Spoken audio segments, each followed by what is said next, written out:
Assalamualaikum warahmatullahi wabarakatuh. Anak-anakku kabeh sing sami ana ing perangan iki kowe bakal diparingi gambar wayang paraga crita Ramayana.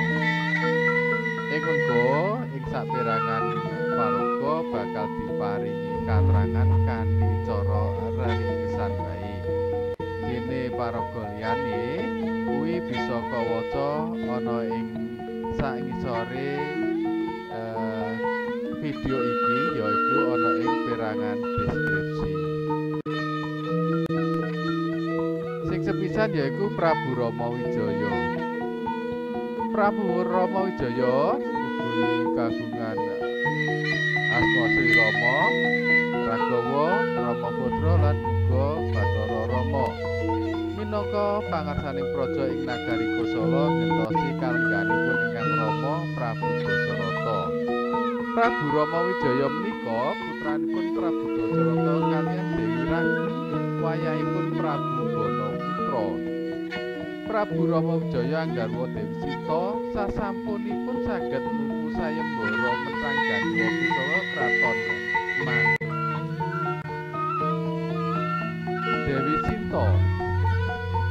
Dewi Sinta menika garwanipun Prabu Rama Wijaya.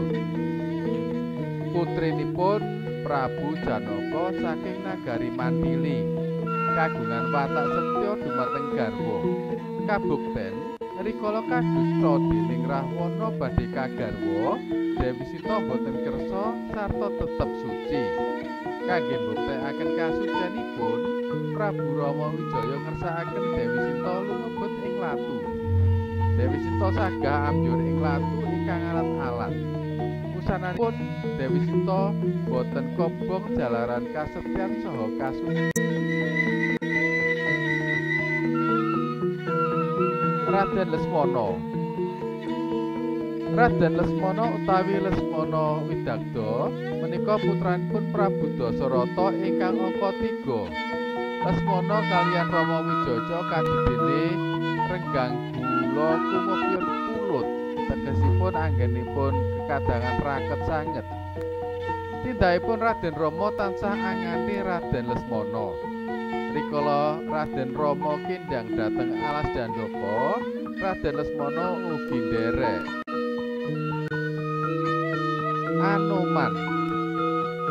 Anoman menika jejering Rewanda Seta ingkang awarna seta.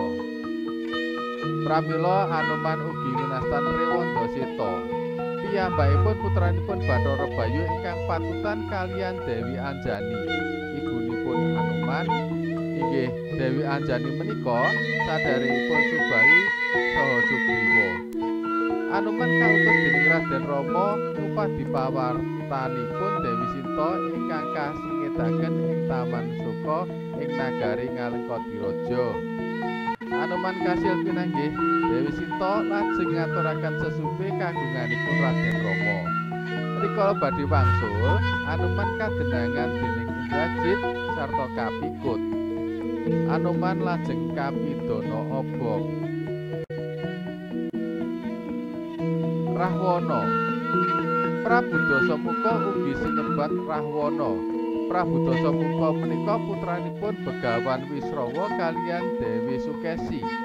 Prabu Dasamuka kagungan sedherek cacah 3 inggih menika Kumbakarna, Sarpakenaka saha Gunawan Wibisana.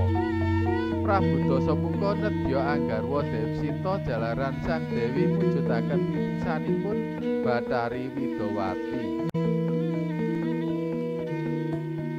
Prabu Dasara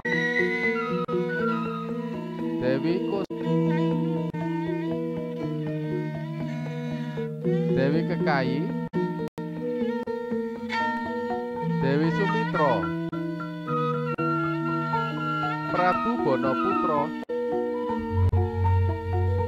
Prabu Janaka, Gunawan Wibisana.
Adi.